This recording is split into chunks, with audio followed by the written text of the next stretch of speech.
What's going on, and welcome to the Bros Talking Soccer podcast, a podcast where three brothers generally talk about what's happening in American and European soccer. It is day 26. It is, I want to say it's Saturday. I know that's not right. What day of the week is it, Matt? Tuesday. Okay, not even close. It is Tuesday, July 2nd, 2019, and we are talking about, I already said, day 26 of the World Cup. My name is Dave Knittel, the oldest Knittel brother. Matt and Christian are both working because it is middle of the week, and that makes more sense now. And I am joined by my friend, Matt Lefler. Matt, hello. How are you doing today? I am absolutely amazing, Dave. Cheers to the United States women's national team. Absolutely. Yeah, I'll cheers with my glass of water here. That was a hell of a match. It was probably the best game of the World Cup, and we're going to break it down here. Before we get into it, wanted to give a couple quick plugs for our partners. We are part of the Big Heads Media Network. Go to bigheadsmedia.com for all kinds of podcasts. They have podcasts about sports, soccer specifically. The Two Rash Challenges is another soccer podcast on there, but then they have tons of other sports, crime, history, education, games, family stuff, anything you could think of. They got it over there on Big Heads Media. Go check them out. We're also a part of the Stadium Scene Network. Go to stadiumscene.tv for all kinds of sports content. They have podcasts. They also have blogs and YouTube videos about a variety of sports. They have tons of soccer podcasts. I don't know. It's got to be definitely more than 10. I wouldn't be surprised if it's more than 20 different soccer podcasts on there. And so tons of content on stadiumscene.tv. Make sure to go check all of that out. Like we've been doing on these podcasts, we have a question from Jeff, and I'm getting it up. Matt, what three things would you suggest to FIFA to make the 2023 World Cup better? Okay, so the 2023, where is the 2023 World Cup being held? For some reason, I was thinking it was the 2022 World Cup in Qatar. Well, so this is just the next Women's World Cup. I'm not sure, to be honest with you, where it is. I'll look that up while you're answering. So hilariously, I'm completely unprepared because I was prepared for Qatar answers. Let's see. I would, see what happens if they invest at least 75% of the money invested in the Men's World Cup into the Women's World Cup, and then marketing blitz the planet to get viewership up. Basically run an experiment to see if they can get an attendance and viewership up for a huge match like this. I also think one thing that FIFA can do is something that Grant Wall suggested in one of his videos for, I believe, was it ESPN? I think, well, he's with Fox now. So for Fox then, is FIFA could start running a Club World Cup, try to do anything to raise interest in for the women's side. Yeah. Okay, because they do a Club World Cup on the men's side. Right. Yeah. For the women, I think that would be cool to watch. And then just off the top of my head, I don't know. I think that's enough. Money in a Club World Cup. There you go. Okay. And so just to add a little bit of clarity, the 2023 location has not been decided yet. As of April 2019, there are still 10 countries joint bidding for it. So Argentina, Australia, Bolivia, Brazil, Colombia, Japan, New Zealand, South Africa, and South Korea and North Korea joint bid. So that would be interesting. And it looks like March of 2020 is when it will be decided. So stay tuned for all of that. We'll have full coverage here on Bros Talking Soccer of all that. For me, he had another question for me. So mine is, the whole world is listening to you for 30 seconds. What do you say? I wish I was like super woke and political and all of that and had some really cool message. To be honest, like I would just try to just promote the podcasts and what we have going on. I mean, like I wish I had something better to say, but I'm legit. I would just plug myself. So just being honest here. And I wish I had something better, but you know, Jeff, you asked and I'm giving you honest answers here. And so hopefully you can appreciate that. Let us know what you would have do with 30 seconds. So yeah, on Twitter at BT Soccer Pod, or leave a comment in the comment section here on YouTube. We're recording live on YouTube, and sad news. So this month is the last month that we will be recording live on YouTube. They're doing some changes. And so we'll still upload videos, but just a quick announcement. This will be the last month that you can interact with us live. So make sure to do that. Let's talk about the match today. England lost, to the USA 2-1. This was the best game of the tournament. I thought it had great goals, high intensity. There were controversial decisions. There was great play by both sides. And we even had a red card decision. So like this match had everything. Matt, just overarching thoughts on the game before we dig into the details. It was a lot of fun to watch. I was super excited for this match. It lived up to the hype. Ellis outcoached Neville. It's what she did. I mean, we can get into the kind of the formational approaches of the various sides, but yeah, Ellis had it. Yeah. Yeah. So, and one of the first big decisions, actually, both managers made some big decisions before the match even kicked off with some lineups. So it looks like the press over Rapinoe decision was injury driven, Right. but then Lindsey Horan coming in over Samantha Mewis was another lineup decision, and that seemed to be not injury related at all. Matt, what did you think about those two decisions by Ellis? So before the match, you know from the discussion I had with you via text that I didn't think it was a good idea to start Haran over Mewis. It turns out that Haran's more mobile than I thought she was, and I think that actually helped the United States in the midfield quite a bit. Mewis, although she's had an amazing tournament, she's been able to defend pretty well. She's found space pretty well, and she is absolutely stunning on a half turn. One touch half turn and a quick one touch pass afterward has been her go-to play, and then have her head up and then make the right or play the right ball. It turns out that her lack of movement, her lack of speed, or lack of quickness, there's three ways to express that,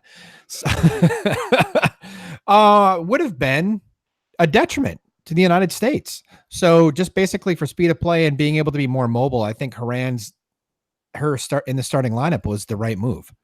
Yeah, I think both those decisions were right. And honestly, it may have been a blessing in disguise that Rapinoe was hurt and Press had to start, because Press, similar to Haran over Mewis, Press is more mobile. She gets back defensively a little bit more.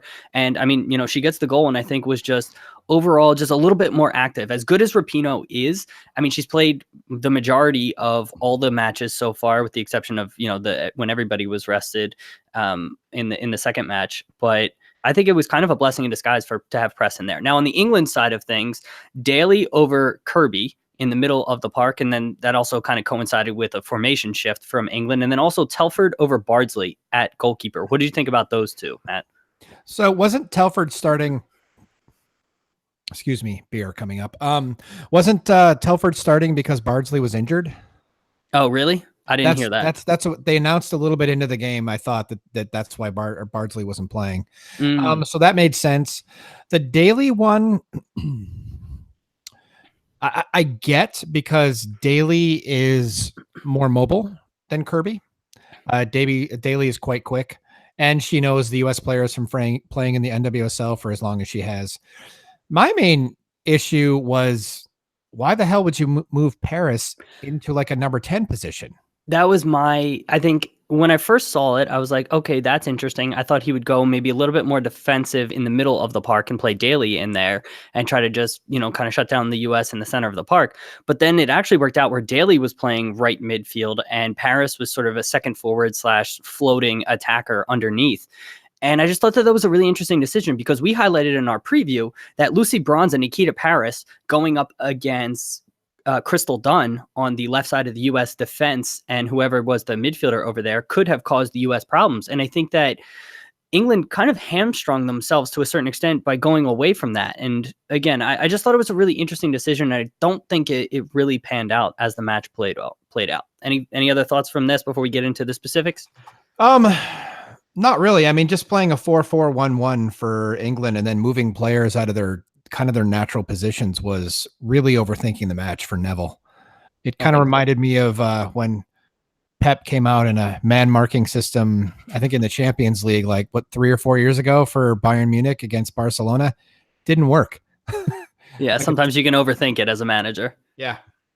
Yeah, absolutely. So match kicks off, and 4th minute is when the U.S. kind of has their best attack in the early going. They had a bit of sustained pressure after a corner kick, and this is where Lavelle does the nutmeg on Bright, and it was just a ridiculous move. Insane. Yeah, ridiculous move by her. Cuts inside, gets a shot off. Telford does well to just stand it up, but she parries it kind of into a dangerous area, not really faulting her too much because the shot was very good, and England is fortunate not to concede there. But I thought that the match definitely had pockets of the U.S. probably came out stronger in the early stage. Then England, after the U.S. scored, probably for the next 20 minutes or so, had the better play. U.S. sort of took back control. Second half was a little bit more back and forth before the U.S. kind of fell back into a shell towards the end of the game and just allowed England to dominate. But again, I thought that the U.S. kind of came out the stronger side to start, as has been the case in every match. Thoughts on that, Matt?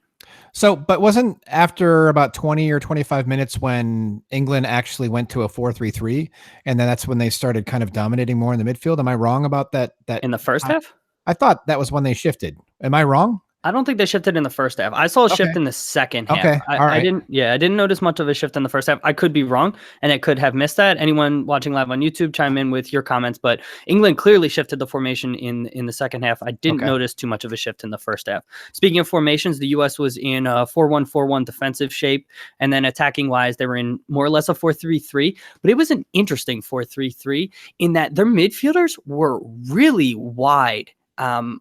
When you're playing a 4-3-3, generally speaking, you would expect the midfielders, especially the central midfielders, well, they're all central midfielders generally in a 4-3-3, to be much closer. And I thought it was really odd that Ertz was in the middle of the park and Haran and Lavelle were almost acting like flank midfielders. And I just thought that there was a ton of space there. And it was a really odd lineup decision. I don't think the U.S. paid for it too much. But again, I just noticed that it was very careless or risky from my perspective, because if there were turnovers, like England had a ton of space to play into. And so it wasn't necessarily risky from the standpoint of offensively. It was more of a defensive risk, even though the US is in possession. And I just noticed that. Matt, do you have any thoughts on that or anything that you noticed from that?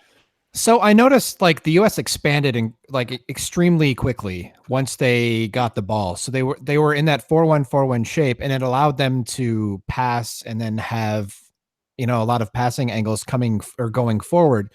So it's like kind of a bomb exploded, you know, in the middle of the park or something. Like, so if Ertz would win the ball, I got to get this guitar pick out of my hand. Ertz would win the ball, and then all of a sudden all the players would just kind of scatter, and then there was all the space created. And it was interesting because it created kind of overloads and mismatches against the English midfield based on how that formation was kind of panning out. And I think that was partially because, you know, Neville only had 2 players in his central midfield. So I think that gave the United States a lot more time on the ball, and for the person who did have the ball when they were like deciding to go forward for the United States.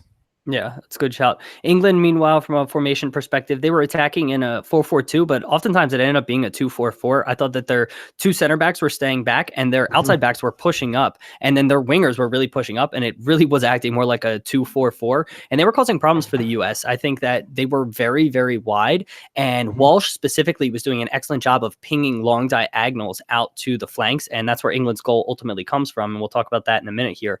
But again, it was just interesting to watch that formation. Then they were defending in pretty much a 4-2-3-1 shape, and their 2 center midfielders were Walsh and Scott, and then Nikita Paris was falling sometimes below the center striker. But again, she's not a true center midfielder, or at least not from my perspective. And so, like you said, the U.S. was able to get some overloads in the center of the park. All right, so U.S. gets their goal in the 10th minute, and so this comes from a ball by Heath to Lavelle, and Lavelle does an excellent dummy. And so Heath is kind of tucked into the center of the park. She's probably about 35, 40 yards from net. She plays the ball towards Lavelle, who's kind of towards the corner of the 18-yard box. And Lavelle lets it run through her legs, and she dummies it into Kelly O'Hara, who is making an overlapping run. And it really just threw off the England defense.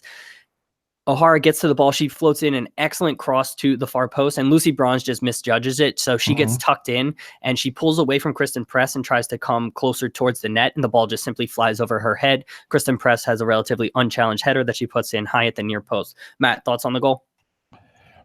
It was really pretty. I mean, it was just a really nice goal that you already basically covered it. All I can say is like that ball from O'Hara was really nice. Press was perfectly positioned. She didn't try to go near post, which I've seen a lot of people like trying to turn their head and go near post. She went back across the goal toward the open space in the goal, and just kind of buried it into the. It was either close to side netting or near the side netting. You have an interesting. Well, she puts it near post. So did she? Yeah, she puts it high near post. What the hell am I thinking? I thought she was on the far side of the goal. I don't know. Oh, okay. No. So so she puts it, the cross is floated to the far post by Kelly O'Hara. So then from Kristen Press's perspective, she puts it near post. It is far. Yeah. Yeah. She puts it near post. That is really disturbing because I don't even have that image in my mind. Okay. And it's not because I haven't had that much beer yet. Okay. All right. Early onset, whatever. Okay, let's move on. All right, there we go. So the U.S. takes the lead in the 10th minute. Again, every single match they've scored in the 12th minute or sooner. And so what is this, the 6th match so far? And so that trend has continued here, and the U.S. just starts fast. And then England gets it right back. And so up until this point, England had been dominating possession, but hadn't really had any major chances. In the 19th minute, they get their first real chance, and it comes from a ball sprayed wide to Mead by Walsh. And again, Walsh had all the time in the world to just ping the ball around the pitch when she was on the pitch. And so she hits a fantastic ball. It's probably about a 40, 50-yard diagonal from the center of the park, and she's slightly to the near side of the pitch. And so she hits it out to the far side. And Beth Mead, I want to say Mead, is Mead's first name Beth? I don't know. I'm looking. Okay. Mead collects the ball, and so she's kind of near the corner of the 18, slightly outside of the 18-yard box. So she takes a touch. I think she takes a couple touches and then swings in an excellent left-footed cross in behind the U.S. back line. And the ball bounces, and Ellen White makes a fantastic run through the U.S. defense. She has an opening, and so many forwards here try to either blast the ball or hit it over or just don't get contact on it at all. For Ellen White to get contact on this, again, it's not on the floor. This ball is bouncing. It's on the half volley. She gets this is such an incredible finish, and I want to make sure to do it justice. So she gets a touch on it, and it goes in off the far post and into the net. This is just such an excellent finish from the English center striker here. Matt, any other thoughts on the goal? No, but it definitely is Beth Mead. Okay, good. So I got the name right. And so, yeah, with England's real first chance of the match, they get just an excellent goal here, and it's 1-1. And again, England had probably the better of play from this point on throughout the half, and then around the 35th, 40th minute, the U.S. started to turn it back on. But yeah, it was just excellent play, and the match was very much on. 24th to 25th minute, the ball falls out to Lavelle, who hits a really nice half volley, and it's a relatively easy save for Telford in the middle of the park. But at this point, Lavelle had 2 or 3 chances, and that was just something that I think England wasn't doing an excellent job of getting to the second ball at the top of the box. And I thought that might be an area for the U.S. to exploit. It didn't ultimately come to fruition, and I should have followed this more. I don't know if it was an adjustment by England or if the U.S. just went away from it or if just that didn't happen the rest of the game. But Matt, any thoughts on that, or did you notice the same thing happening? I did notice that Lavelle was getting a lot of opportunities at the top, and it was cool, and she was ripping them. I mean, she wasn't hesitating at all. And I had kind of seen her throughout the tournament kind of try to take a touch and then fire the ball and put her head down, but she didn't today. She was just there. Yeah, Lavelle had a really good match, bouncing back from, again, what I thought was a poor performance last match. 31st minute, the U.S. gets their second goal. And so this is another excellent goal. I mean, all the goals in this were really great and high quality. And so this all starts with the U.S. winning a ball from England out of the back. And so the U.S. actually had the ball on the near side pitch on the wing and turned it over, and England was coming the other way, and a ball is played in, and it's a race between Crystal Dunn and I think the English player may have been Ellen White. I'm not exactly sure who she was going up against, but Dunn does well to get back. She cycles the ball back to the American center backs, ultimately ends up at Dahlkamper's feet, and so she hits a long diagonal. So similar to the England goal, Dahlkamper hits probably a 50-yard diagonal ball from the back out to Kristen Press. And Kristen Press has an excellent touch. I can't remember if it was first time or if she took a touch to settle and then played it into Haran. Matt, do you remember? I do not. Okay, but Press settles it and gets it very quickly to Haran. And so Press at this point was kind of on the touchline on the near side of the pitch. And so the 50-yard ball came from the center back to the near side of the pitch. Press settles it relatively quickly, plays it into Haran, who's in about 10 to 15 yards of space away from Press. She does well to turn and then just floats a superb ball in. And Morgan makes a great run, flicked header, scores, and it's 2-1 to the U.S. Matt, thoughts on this goal before we talk about the celebration? Oh, we have to talk about the celebration, don't we? Yes. It was a really nice goal. I'm glad that Morgan got it, honestly, because I'm happy that she's going to win the Golden Boot. Probably, it's almost assured now for the tournament. Unless Rapinoe steps up. I don't think Rapinoe's going to play anymore this tournament. Now you think she's done? I think her and Lavelle are done, actually. Hamstring injuries are real tough. They're tough to come back from. Yeah, I mean, I had a mild strain about 14 months ago, and I do exercise, and I still feel it every single day when I'm stretching. Even when I roll, like my right leg, my right hammy feels different than my left, and I'm not a high performance athlete, so You sure? I don't think there's going to be any mistaking that. All right. So Morgan scores, and then she does the celebration. I thought it looked like she was smoking weed. Like, I didn't even understand what she was doing in the moment. Was the key. Well, yeah. Yeah. So she puts her pinky out, and so I guess she apparently was sipping tea. And so we had a question from James on YouTube. James, thanks for sending this in. And then it was all over Twitter as well. But was this in poor taste because the English are fans of tea and she was mocking them? Matt, what do you think about that concept? So there's all sorts of ways to view this. I mean, especially you've done like your best to not compare the women's game to the men's game. I do wonder if the people actually had male genitalia, if this would have been an issue. How offended would people be? So I don't know. We'll never know because it's a one-off thing. We'll never be able to like study it, if you will. Yes, I am avoiding answering. The reality is I don't have a problem with the celebration. I thought it was cheeky. I thought it was cute. I don't think that it was meant to be insulting to the English. I really don't. And I can see why anybody would think that, though. I just thought that it was Alex Morgan trying to have fun and come up with like a situationally specific and almost reverential, because they're playing. I know, but I don't know if reverential. So I was with you until that point. No, bear with me here. You take digs at your opponent, right? Mm-hmm. And that's just one of the ways that they could do it. But to me, it's almost a sign of respect when you know that there's like an archetype in a society against a team that is that good. The United States was clearly prepared for the English national team, and it was a hard fought game. And that second goal was obviously a game changer because that was the game winning goal. And Morgan has had a very tough tournament, and so a way I almost think that it's a strange, and maybe she wasn't thinking about this, but I think in a way it actually pays respect to the culture and pays homage to the English people. So, and I'm just an American sitting here. I lived in Canada for about 4 years. So I love tea, although I drink loose leaf and not tea bags because I think it tastes better, but Okay. Wow. I think I can kind of piece that together what that means, but wow, that sounds fancy. So like, I'm obviously American as well. For me, I did not think that this was a big deal. I get like everybody who I've ever known to be English, like loves tea. I love tea. And I didn't think that that's something that she was like that it was incredibly insulting for her to do, right? She didn't make a huge gesture. Clearly she did it because she was playing England, and this was, clearly something that she had thought about. And so she made that because she was going against England. And so I don't think it was reverential or she was trying to pay homage. She was clearly trying to poke fun at England and do something about that. But I have no problems with it. And so I don't have any problems with any of the celebrations. I mean, nothing has been incredibly insulting, and I don't have any problems with this. So I think, I'll respectfully disagree here, James, and he's sending emojis of tea. So that's fantastic here. So please, though, chime in with your opinion on this, because I would actually like to hear the responses to what we've said.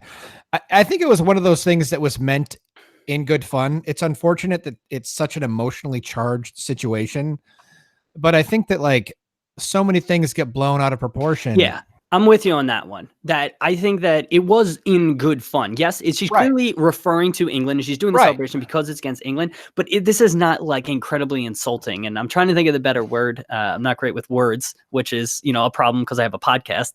But yeah, so I don't think that this was a huge deal.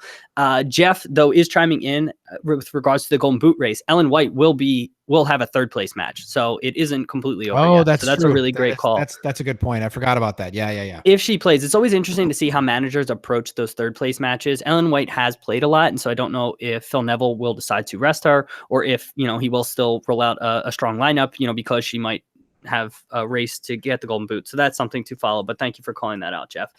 33rd minute, there's a great save by Nair on Walsh. And so this kind of came from nothing. Walsh has a shot from 25 yards out or so, and this one's going upper 90. It's spinning away from Nair, and she does really well to full extension save, tip that around the post. And so that was the last thing I noted from the first half. Matt, any other thoughts from the first half?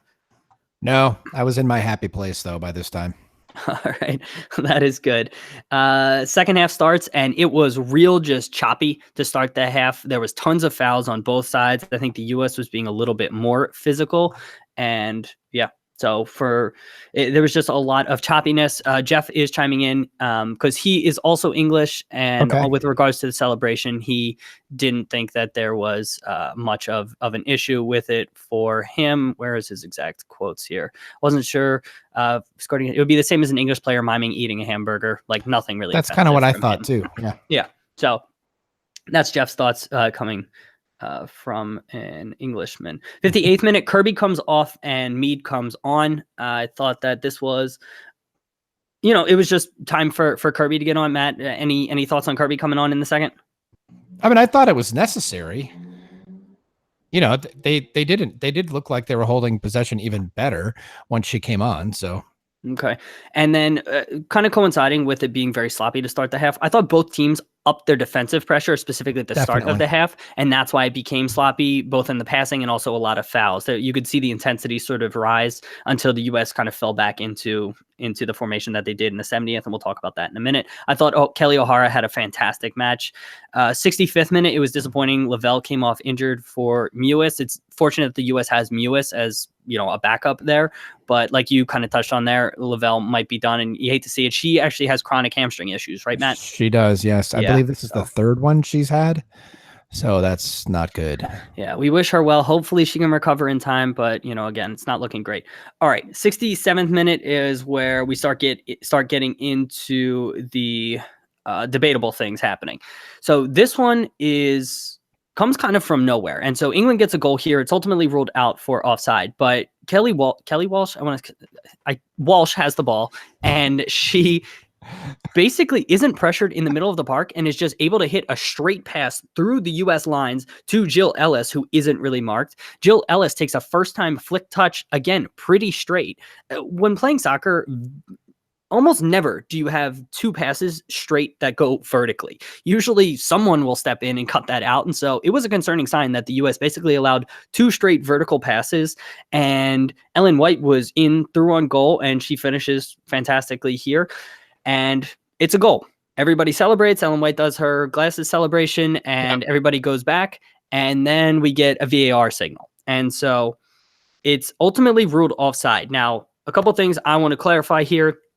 The AR did not flag offside. This wasn't like where the AR, she kept her flag down, Ellen White scores, and then she raises it, and then it goes to VAR. The AR thought that she was onside, and the play continued. Ellen White finishes, everybody goes back, and then once that happens, then it goes to VAR.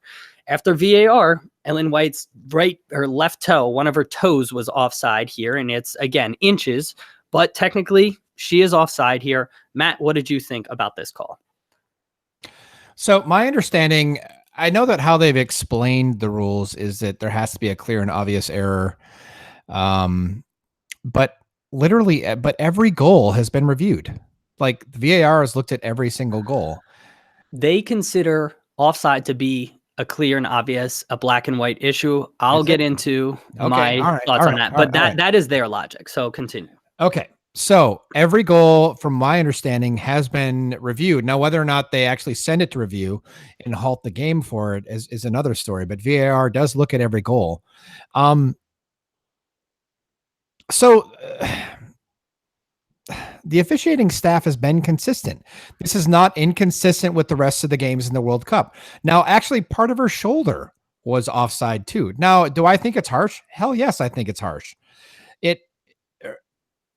I mean, as a homer, I'm glad it didn't stand, but I kind of feel like it should have stood.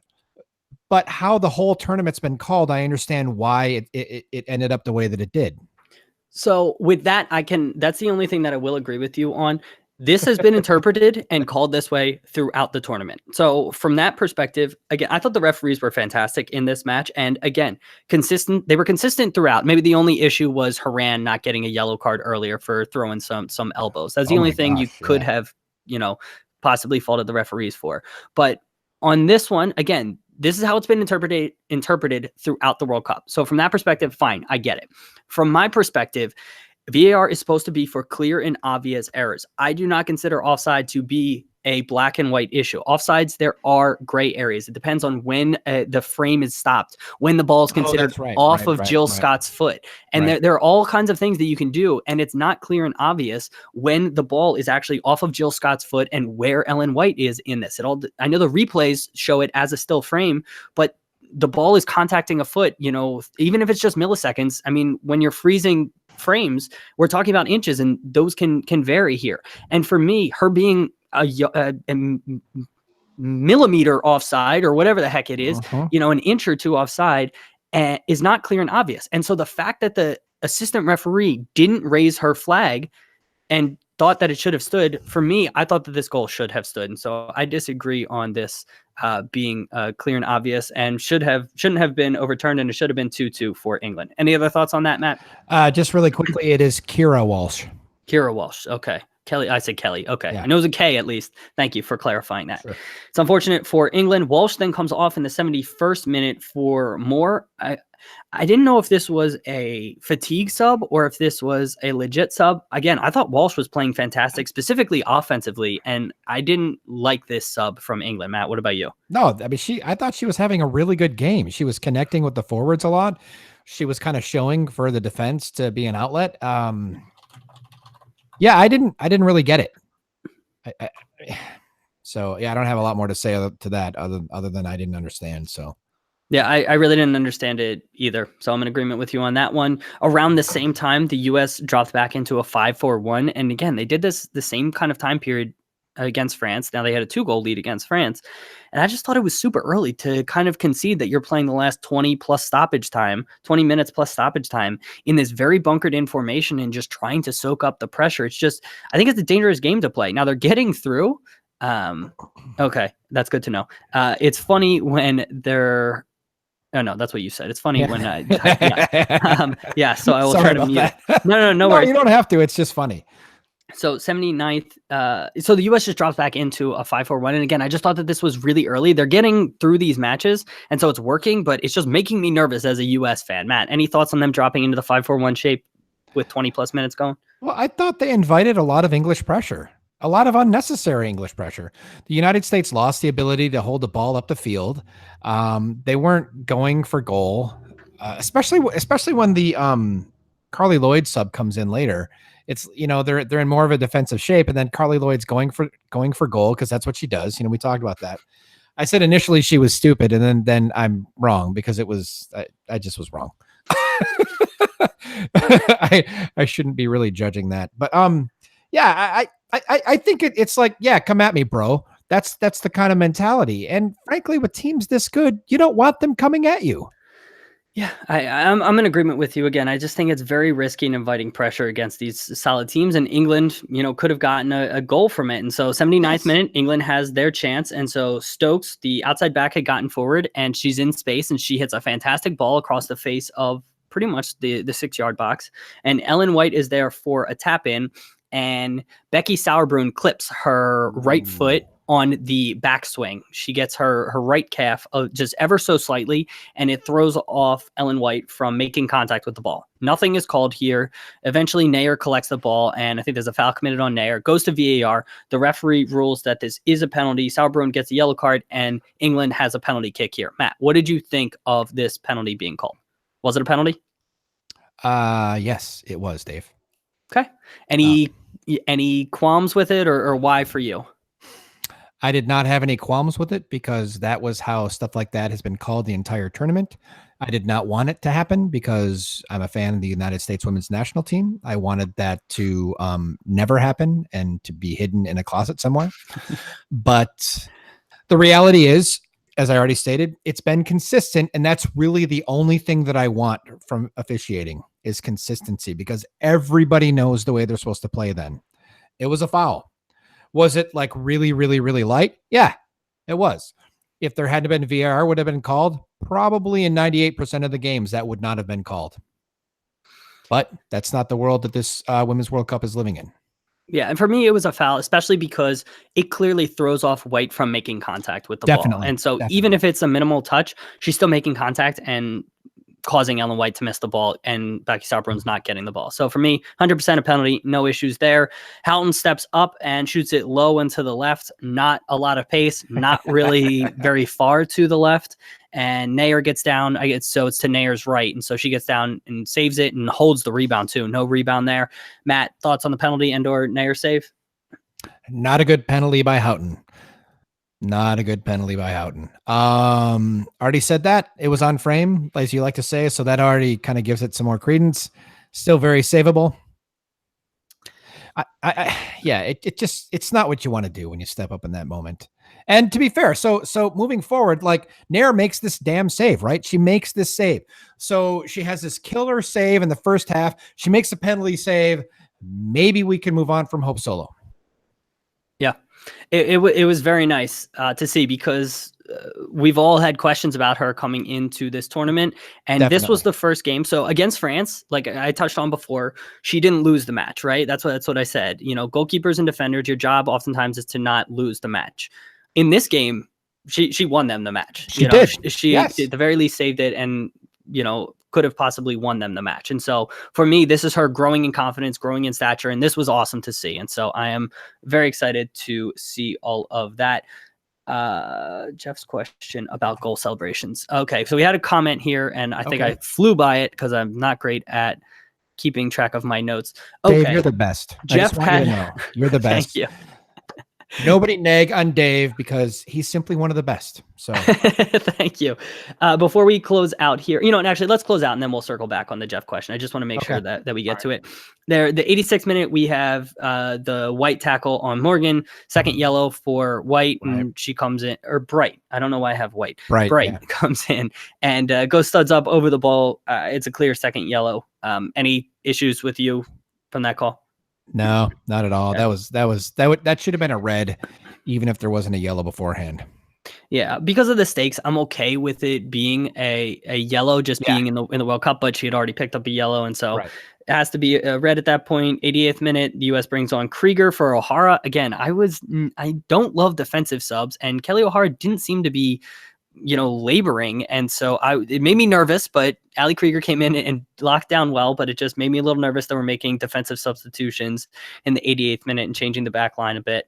89th minute, England makes their final sub, and then the U.S. just basically kills the game off well, keeping the ball in the corner, drawing fouls. You could see the frustration from England. They fought their asses off throughout this game. It was a commendable performance, and it's fortunate for the USA, but England should definitely be proud about this performance. Matt, final thoughts from the game?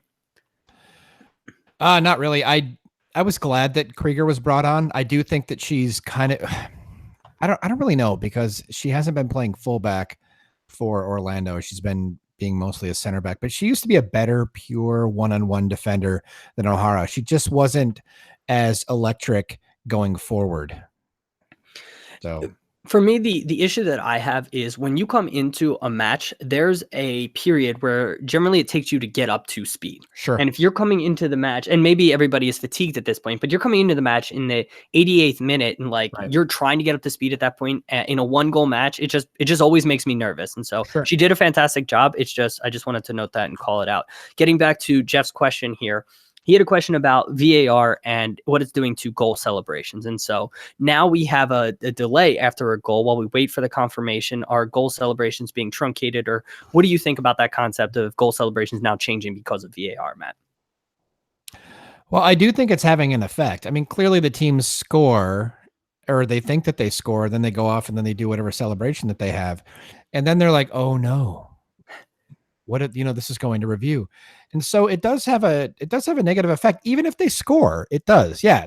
There's kind of that elation is kind of, it's sort of like partially deflating a balloon. To an extent, but I also think that there's so I would agree that it breaks up the momentum, where if you score, then everybody's going crazy, the players and the fans, and then then there's kickoff and that momentum sort of continues. But now what we have is there's almost like a double celebration, where the initial goal you score and celebrate. Then there's that period of, oh no, was it a goal? Wasn't a goal? And then when it's confirmed, sometimes you have that secondary celebration. So I don't know if it's really being truncated as much as it's kind of changing. I will say it is impacting momentum, specifically in these types of matches. I think if this is a knockout round match in a club competition and there's a home team and like the fans then can get back up, I think that you would see it more in these tournaments where it's kind of neutral venue and things like that. I think that it's tough for the fans to kind of get back up, but the players, it still galvanizes them. And I don't think it's really impacting the goal celebrations too much. I might be off base there, but that's just kind of where I come from on all of that. Sal wants you to know that the US's 5-4-1 formation should now be called the Come At Me Bro formation in honor of what you called it, Matt. So we'll henceforth call it that if they drop into the Come At Me Bro formation in the final as well. It should be called that? It should be called that? Yeah, that's what you called it a minute ago. And he's saying that we should continue to call it? Yes, exactly. Oh, okay. All right. So I wanted to shout you out for that, Sal. Thank you for that comment. And Patrick, thank you for joining us here. Matt, what was your save of the day? Oh, it has to be the penalty save. Yeah. That if you want, I can choose the other listener amazing save, whatever minute that was, because that was fantastic when that ball was bending away from her. That just galvanized her as the United States' starting keeper. Answered all. It doesn't matter what happens to, I think, from here on out, she just has that in her back pocket. Absolutely. So I'm in agreement with you. The penalty save, which came in the 84th minute. The other one Matt was referencing there is the 33rd. That gets an honorable mention, but I'm in agreement that the penalty save has to be the save of the day. Matt, what was your goal of the day? The Kristen Press goal. I love that goal. Even though I still in my mind think that it's going to the far post. I have to rewatch this goal. It's really bothering me. I was so happy that she came on for Megan Rapinoe. She brings a completely different dynamic and she made it happen. She is better in the air, by the way, than Rapinoe. One thing I do have to point out going forward for Kristen Press, has a little issue of like head down syndrome when she gets near the box, doesn't necessarily notice her teammates. That's concerning because Tobin Heath can kind of be that way as well. So that's something to keep an eye on. Thank you for calling that out. I'll take England's goal because that goal was, I mean, any of the goals could be goal of the day, but for England, in addition to the excellent ball by Walsh out to Mead, then the fantastic cross, but just the finish was just so well done on the half volley to, again, get it on frame and finish it in the place where no goalkeeper in the world is saving it was such a great goal. So I'll take that as my goal of the day. Matt, what was your moment of the day? It has to be that save, my save of the day. It was the look on her face, and then to see the post-match celebration where the United States, the team just mobbed her and she's bawling, her face is red and she's bawling with elation. I'm still getting chills, like reliving it in my mind. So that's my moment of the day. How about you? Yeah, absolutely. I mean, I don't know how you could pick another one, especially being US fans. To have her have that moment, and again, where we've all just sort of questioned her, and to have her win the match for the US and make that important save was amazing. And so, yeah, that's my moment of the day as well. Anything else from today before we talk about tomorrow's match? No, sir. Tomorrow we have Netherlands taking on Sweden at 3 p.m. Eastern Standard Time in our other semifinal. Matt, what do you expect to happen here? I expect the Netherlands to win this game 3-1. Okay, so you're still on the anti-Sweden. They haven't convinced you, even though they beat Germany. I think Germany was stupid and arrogant. All right. I think they came out completely mentally not prepared for the match that they played against Sweden. I think Sweden was mentally more prepared. I do not think the Netherlands will make that mistake. However, I do want Sweden to make the final because I want to watch the United States absolutely pound Sweden into dust in the final. That's what I want to see. I think the better match would probably be United States Netherlands in the final. That would be the best. I think the Netherlands would really give the United States some serious concern, especially given the United States' injury issues going forward. Being Lavelle and Rapinoe. Yep. Yeah. But I mean, they do have some depth, and so I'm not incredibly concerned about the injury issues. I'm going to give the slight edge to Netherlands, but Sweden up till this point, I mean, they've proven that they're going to be really tough to break down. They can hit you on the counter. They're big and physical and fast, and they're not afraid to commit some fouls and sort of knock teams around. I think Netherlands has some of that physicality as well, and so they can sort of go up against them on that front. And so again, I think it's going to be a 1-goal game. It might be like a 2-1, but it might be 1-1 till late, and it either goes to extra time, maybe even penalties. I'll give the slight edge to Netherlands, but I don't think that this will be as pretty and as exciting as the match was today. True. Yeah, so I think tomorrow's match might be a little bit uglier. I'll give the slight edge to Netherlands, but it's going to be a battle from my perspective. Who's the player you're going to be looking out for tomorrow? Blacksenius. So even though I think Sweden's probably going to lose, Blacksenius has just been, she's been like that really just kind of surprise attack player. I know that she's on everybody's radar, but she's so surprisingly good. You know, like she looks like she would be slow. She's not slow. She's quite fast. She makes like some ridiculous chances toward goal, and you think, oh, this girl can't really finish. Oh, bam. So she finishes, you know, and she's always finding open space. And I'm like, how can your target striker find that much open space? So I think she's kind of the match for Sweden. They'll be up for it. They'll have a great game plan, but I think Blacksenius is the difference maker for that side. That's a good shout. Naslani's another one who's going to have a good game. Sweden's going to do well. My player is going to be Berenstein for the Netherlands. And so I'm really curious to see if she gets to start. I think she's played well enough in her substitute appearances to possibly start over Van de Sanden. But if Van de Sanden starts, Berenstein is oftentimes the first sub out there. And when she comes into the match, she tends to make an impact and changes the game in the favor of the Netherlands. And so she's going to be someone who I'm looking out for, whether she starts or comes off the bench. I expect to see her tomorrow and expect her to make an impact here. Any final thoughts from today, tomorrow, or anything else, Matt? So I think the Berenstein is a great shout. I'm beginning to wonder if Van de Sanden is a head case that you cannot bring off the bench. So it's literally better to put her out there, have her flounder for 30 or 40 minutes, and then just do speed things, and then bring Berenstein off the bench and replace her when she's needed to be replaced, because Berenstein has been fabulous in this tournament. And there hasn't Van de Sanden has come out in the 50th minute or early 50s. Almost every match, yeah. So they're not afraid to sub her. And when Berenstein comes on, she's been amazing. And there is a case to be made for what's worked has gotten them this far. And so they've started Van de Sanden. She hasn't been great. And they brought on Berenstein after, 50 minutes or so. Do they continue with that pattern? Still, that might be the case. And if that's the case, I'm still going to be looking out for her to make an impact as she has definitely throughout. So that's a good shout though. Anything else? Nope. All right, everyone who has joined us live on YouTube, thank you so much for being here. James, Sal, Patrick, and Jeff, appreciate all of these comments here. We had a great discussion. If you're listening to the podcast, please consider leaving us a review on iTunes, 5 stars, and a written review really helps us out. Apparently, if you get to like 50 written reviews, that really helps you in like the Apple rankings. So really trying hard to get to that. So we would appreciate that. And come hang out with us. We record live on YouTube. If you want to get in contact with us on Twitter, our Twitter's at BT Soccer Pod. And Matt, what is your Twitter handle? At Northwood Guitar. As he polishes off his beer there. That's excellent timing. That's why I was talking a little slow. If you want to email us, our email is bros.talking.soccer@gmail.com. Check out our website, brostalkingsoccer.com. You can read about myself, my two brothers. Check out our past episodes. We do other videos specifically about MLS. Right after we finish recording here, I'm going to record our quick kick picks for this week. And go to our store link. And thank you, everybody, for listening. We always appreciate it. Matt, thank you so much for being here and talking with me today. Thanks for having me, Dave. All right.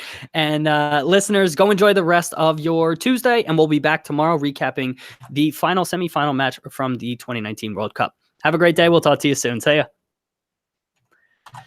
All right, everyone on YouTube, thank you, everybody, for being here. We appreciate it. And we'll be back tomorrow recapping the final, the final semifinal before we're back this weekend, talking about the third place and final. So see everybody. Oh, Matt's gone. I don't think he meant to do that.